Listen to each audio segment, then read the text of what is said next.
এই যে সরকার সিদ্ধান্ত নিয়েছেন যে প্রতি সিলিন্ডার 12 কেজি গ্যাসের সিলিন্ডারের আপনার 19 টাকা দাম বৃদ্ধি করেছে, এটা তো হতে পারে না। এটা যারা সীমিত আয়ের যারা মানুষ, যারা নিম্ন আয়ের মানুষ, যারা গরিব মানুষ, সিএনজি চালক, রিক্সা চালক, ছোট ছোট দোকানদার, তাদের উপরে তো ভয়ঙ্কর চাপ পড়বে। সুতরাং এই যে আপনার গ্যাসের সিলিন্ডারের গ্যাসের দাম যে বৃদ্ধি, অর্থাৎ যেটি গৃহস্থালিতে ঘরের কাজে যে গ্যাস জ্বালানো হয়, অর্থাৎ আপনার রান্নার জন্য যে গ্যাস জ্বালানো হয়, সেই গ্যাসের দাম যদি বৃদ্ধি হয় 19 টাকা প্রতি সিলিন্ডারে, এটা তো সাংঘাতিক ধরনের অর্থনীতির উপর একটা চাপ পড়বে, গরিব মানুষের উপর চাপ পড়বে। এটা সম্পূর্ণ অযৌক্তিক, এটা গণবিরোধী।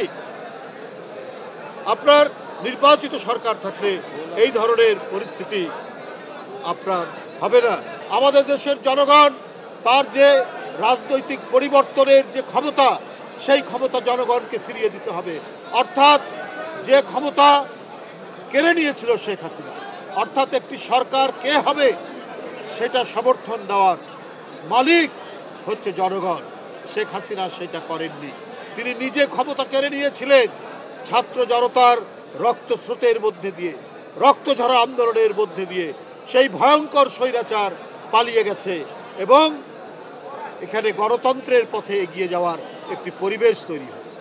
তো আমার মনে হয় এই পরিবেশকে নিশ্চিত করার জন্য এবং জনগণের মধ্যে আশা জাগানোর জন্য অন্তর্বর্তীকালীন সরকারের অনেক কিছু করার আছে।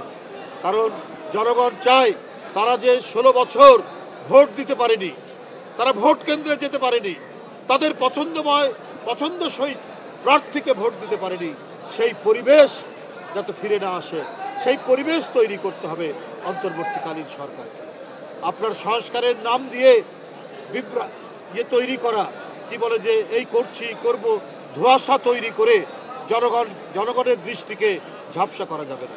বিএনপির পক্ষ থেকে বারবার বলা হয়েছে সংস্কার আপনারা করুন, কিন্তু কথা হলো সংস্কারের নাম দিয়ে আরও গণতন্ত্রের যে কাজগুলো রয়েছে, গণতন্ত্রকে মজবুত শক্তিশালী করার জন্য, আর সবচেয়ে বড় কথা হচ্ছে যে গণতন্ত্র মানেই হচ্ছে জনগণের শক্তি, জনগণের ক্ষমতা, সেই ক্ষমতা ফিরিয়ে দেওয়ার ব্যবস্থা তো করতে হবে।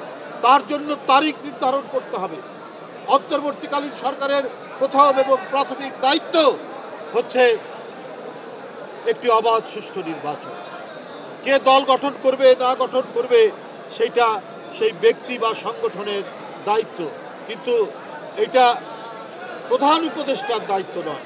প্রধান উপদেষ্টা দীর্ঘ 16 বছরের আন্দোলনের ফলে স্বৈরাচারের পতনের মধ্যে দিয়ে গণতন্ত্রের অঙ্গীকারের যে সরকার, সেই সরকার তো হচ্ছে ডক্টর ইউনূসের সরকার। সুতরাং এখানে প্রত্যেকেই যারা গণতন্ত্রের সপক্ষে, তারা দল গঠন করতে পারে, তারা রাজনৈতিক মতামত দিতে পারে, কিন্তু সরকারের দায়িত্ব হচ্ছে যে প্রত্যেকে যাতে প্রতিযোগিতা করতে পারে, অংশগ্রহণ করতে পারে এবং একটি নির্দিষ্ট সময় এবং দ্রুততর সময়ের মধ্যে অবাধ সুষ্ঠু নির্বাচন নিশ্চিত করতে পারে। সেই অঙ্গীকার, সেই কমিটমেন্টটা তো আপনার দিতে হবে জনগণ। তা না দিলে পরে জনগণের মধ্যে তো আতঙ্ক তৈরি হবে যে শেখ হাসিনার আবার কোনো প্রেতাত্মার জন্ম নেয় কিনা, এই নিয়ে তো একটা সংশয় দেখা দেবে। বন্ধুরা আমার, আজকে আমাদের সবার বিশ্বাস যে অন্তর্বর্তীকালীন সরকার যে রক্তঝরা আন্দোলনের মধ্যে দিয়ে, যে শিশু কিশোরের লাশের বিনিময়ে আমরা গণতন্ত্রের পথে হাঁটছি, এই গণতন্ত্রের নিশ্চয়তা জনগণের কাছে দেওয়া ডক্টর ইউনূস সাহেবের। কোনো ধরনের গড়িমসির কারণে আমাদের সেই যাত্রাপথ যাতে বিঘ্নিত না হয়, সেই যাত্রাপথ যাতে কোনোভাবে তার অন্তরায় তৈরি না হয়, সেইটা করতে হবে। আজকে গণতান্ত্রিক সরকার নাই বলেই আজকে ইনভেস্টমেন্ট হচ্ছে না, আজকে বিনিয়োগ হচ্ছে না, বিনিয়োগ করতে কেউ সাহস পাচ্ছে না। কারণ অন্তর্বর্তীকালীন সরকার তো হচ্ছে একটি অন্তর্বর্তীকালীন সরকার, সাময়িক সরকার। তো সুতরাং মানুষ একটা অনিশ্চয়তার মধ্যে আছে, মানুষ একটি ধোঁয়াশার মধ্যে আছে যে কি হয় না হয়। তাই এই অনিশ্চয়তা কাটানোর জন্যও তো আপনার রাজনৈতিক সরকার দরকার।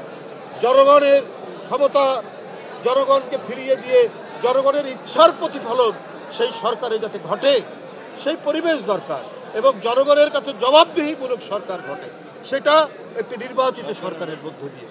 তাহলে আমাদের অর্থনীতির যে আজকে অনিশ্চয়তা, অর্থনৈতিক যে সংকট, আজকে বিনিয়োগ হচ্ছে না, আমাদেরকে বেশিরভাগ এখন বৈদেশিক ঋণের উপর নির্ভর করতে হচ্ছে, আমরা অভ্যন্তরীণ সম্পদ থেকেও আমরা বিনিয়োগ করতে ভয় পাচ্ছি, আমাদের প্রতিদিন আমাদের যে জাতীয় রিজার্ভ সেই রিজার্ভ আবার কমতে শুরু করেছে। এইটা তো একটা কালো মেঘ, দিগন্ত রেখায় কালো মেঘ দেখা দিচ্ছে। সুতরাং এগুলো দূরীভূত করতে হলে আমাদেরকে অবশ্যই একটি নির্বাচিত সরকারের পথে আমাদেরকে যেতে হবে।